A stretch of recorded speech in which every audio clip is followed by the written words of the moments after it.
Right, the battle at the top end of my bag continues. I've got my 6-iron in 785, so cavity back. HB Turbo 5-iron has been battling up there. Now I'm going to try the HB Turbo 6-iron as well, see how that fits in instead of the 5, because the 5 was running a little bit into my 22-degree hybrid, which is the new Rinky Dink. And I'm going to start by hitting my 7-iron, because obviously I want this gap.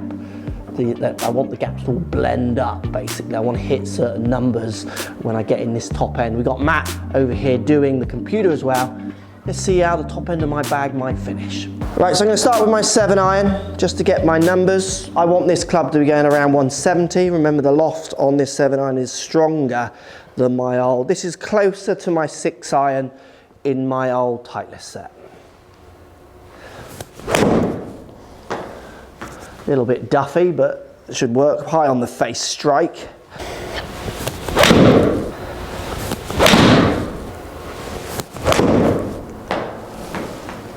Right, 4 shots, because I wasn't happy with the first one really at all. You can see the other 3 are all bunching up. Let's look at the numbers on those, Matt. If we look at the first numbers, if you disable the first one, like I don't need to know what my duff goes. 171, and with the duff in there, about 16 something? 168.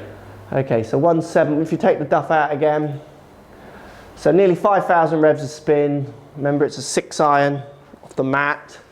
And it's 171, which is right. So my topping at 174, which is what I'm going to be hitting that club from 165 to 180 at a real push.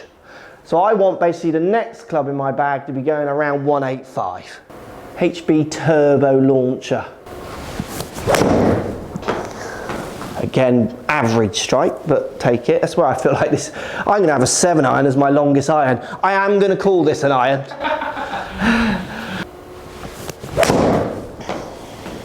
They are called irons as well. Yeah, they are irons. Thank you, Matthew. Yeah, it's correct, sir. Right, I'm happy with 3 of those, really. I mean, certainly the first did well for an average hit, but I can see they're all lining up for distance. What are we getting with that? Yeah, 187. 187, pretty good that. Yeah. And your average did very well. 185. Yeah. Yeah, that's where I feel like I'm going to win when I start duffing around at the top end. So I'm quite happy with that step. Yeah. Look at the peak heights on both the same. It's stepping down in loft. You've got to remember this is a 5-iron. Yeah, that's decent. So off the mat, you could argue that's quite high spinning. Yeah. And that's what was interesting from the last test. The 8-iron was relatively low spinning, but with the loft and the strikes, debatable, but it was. And people latched onto that, where the top end of the bag was actually high spinning, and not one comment about that. Everyone just latched onto that 8-iron. It was really interesting. Because the high end of the bag, which was a 5-iron, was spinning near like 4,000 something revs inside.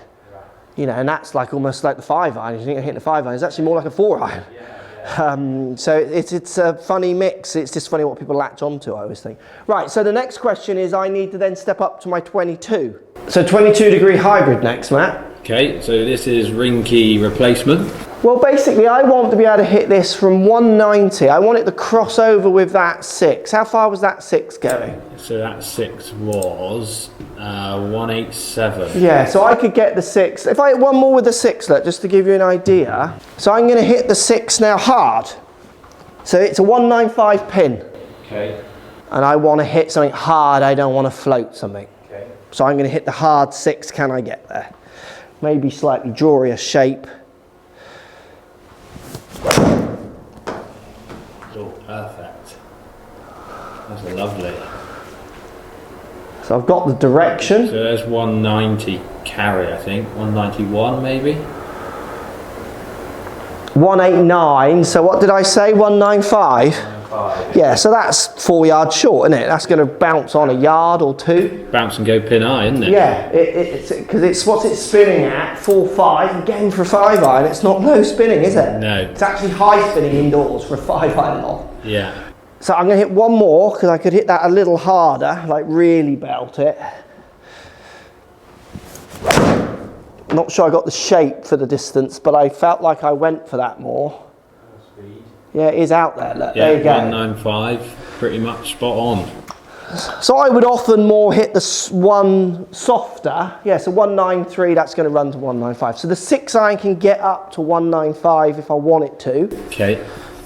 So I want to be able to hit this hybrid from 190, even 185. Yeah, you do play the soft, cutty one. Yeah. I don't see you do that shot you've just done very often. No, that's a situation based. So like maybe tucked pin, need to get it close. So I want to go for the clubs that's going to peak height and land. I'm hitting it hard for its most spin, most height. Yeah. Rather than if I hit a little floaty one, I'm scared I might knuckle it a bit. Yeah. So I want this going around 200. Okay. But I'm happy for it to go at 190 as well. And then up to 210. Yeah, I see this as a 190 to 210, maybe even 215 at some point. Yeah. So I'm just going to hit stock shot to start. You know, so that's just me like hitting it down the fairway, its distance. Hit that nice. Yeah, that's good, yeah.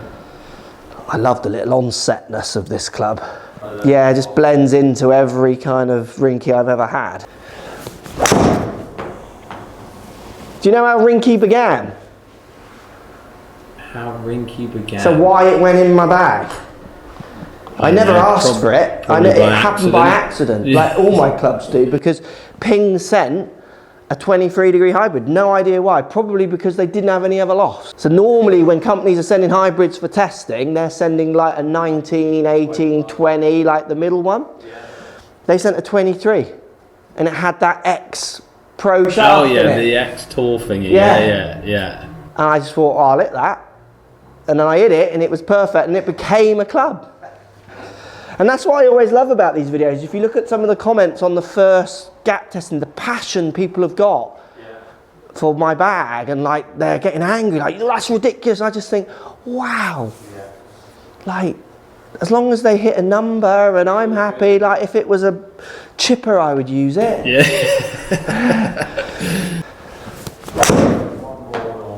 So that's 3 pretty normal hybrids for me.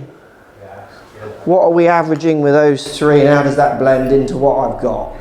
So that one's at 199. So we're basically going 171 171 to 187 to 199. I mean, that's just a lovely blend, isn't it? Yeah, you're slight gap between the 7 and the 6, and possibly. The 6, which I could try and hit a hard 7. Yeah. How soft can I hit a 6?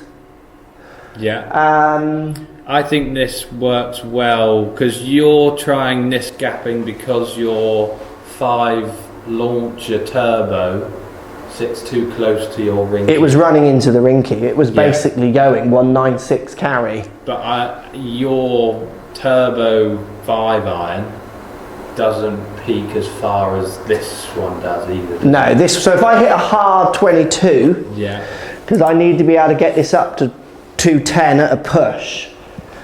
This is like, you know, we get those parts, 210, over water, need to hit the green, don't want to hit the power hybrid and come in low, I want it to stop. So this is where I'm going for it, can I do it? If I don't hit this right, it's in the water kind of shot. Oh, I duffed it a bit, but I might get away with high launch, low spin. I will hit another, so that's not going to make the distance through strike. I've hit that in the water though, bro, I think. Yeah, you have, yeah. Short and right. I'd have been walking to the buggy after that strike. Better.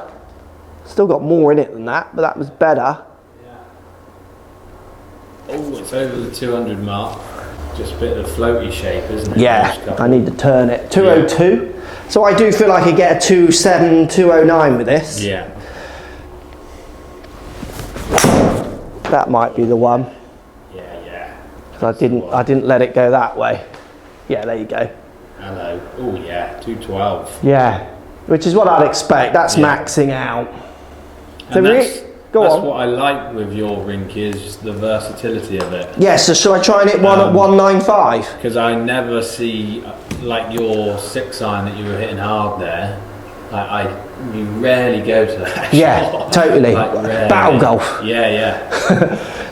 You're setting yourself up for battle golf, aren't you? I've got another hybrid coming, which we'll talk about soon. Yeah. Right, here we go then. I'm now going to hit 195 with 195. the 22. Yeah. Because that's what the power, the 6 iron was going. Yeah, because it runs back into the 6 iron, doesn't Yeah. it? It catches, like they cross, which is what I like. That's really good, that.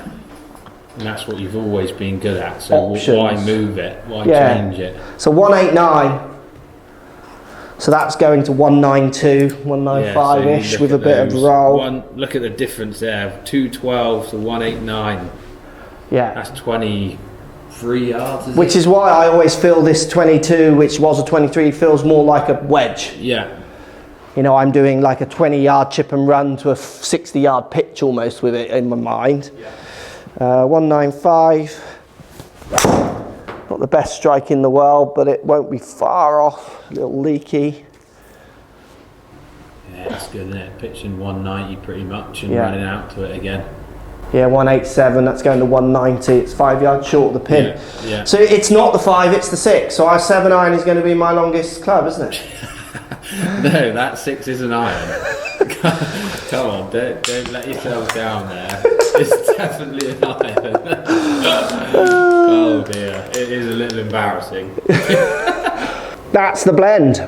Basically going into the long stuff, which again leaves me a bit of room. There's another one here past this, which we'll talk about when it comes. Post comments down below. Do you gap test like this? If you don't, you should be gap testing like this. You should be trying to find the numbers you want to hit. See what I was doing now? I want to hit this club this distance. I want to hit that. Can I do it? You want your stock ones, but don't be afraid to work out those in-betweens as well when you're really fine-tuning. Thank you, Matthew. Thank you. Any more head covers, anybody? You'll lose them.